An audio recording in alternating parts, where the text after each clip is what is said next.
दोस्तों, क्या आपने कभी सोचा है कि क्या भारत सरकार अपनी मर्जी से हिंदुस्तान का कोई हिस्सा किसी दूसरे देश को दे सकती है? अगर सरकार का मन करे तो क्या वो किसी राज्य का एक टुकड़ा उठाकर पड़ोसी देश के हवाले कर सकती है? शायद आपको लगे कि यह मुमकिन नहीं है, लेकिन यकीन मानिए 1960 में भारत का एक केस इतना बड़ा हो गया था कि सुप्रीम कोर्ट को बीच में कूदना पड़ा।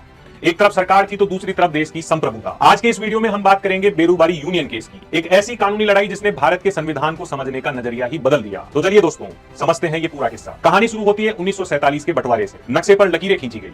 लॉर्ड माउंटबेटन द्वारा सर सिरिल रेडक्लिफ को सीमा निर्धारण को कम से कम समय में पूरा करने की जिम्मेदारी दी गई। ऐसा कहा जाता है कि रेडक्लिफ ने कई जगहों की बाउंड्री का निर्धारण पुलिस थानों को आधार बनाकर किया गया, जो आगे चलकर विवाद का विषय भी बना। समस्या इस बात से पैदा हुई कि भारत के पश्चिमी बंगाल के जलपाईगुड़ी जिले के दक्षिणी भाग में एक जगह थी, बेरूबारी, जो पूर्वी पाकिस्तान से सटा हुआ था, और इस क्षेत्र को रेडक्लिफ महोदय ने सौंपा भारत के पक्ष में था, लेकिन लिखित रूप में देना भूल गए।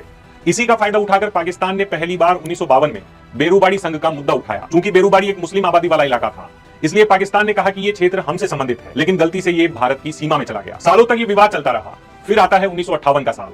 भारत के प्रधानमंत्री जवाहरलाल नेहरू और पाकिस्तान के प्रधानमंत्री फिरोज खान नून के बीच एक समझौता होता है, जिसे हम नेहरू नून एग्रीमेंट के नाम से जानते हैं। इस एग्रीमेंट में तय हुआ कि बेरूबारी का आधा हिस्सा हम पाकिस्तान को दे देंगे। बस फिर क्या था, जैसे ये खबर बाहर आई, देश में भूचाल मच गया। जनता, ओपोजिशन सब सड़कों पर आ गए। मामला इतना तूल पकड़ गया कि राष्ट्रपति को अनुच्छेद 143 के तहत सुप्रीम कोर्ट से सलाह लेनी पड़ी, और इस तरीके से ये मामला सुप्रीम कोर्ट पहुंचता है। अब कोर्ट के सामने मुख्य रूप से दो सवाल थे।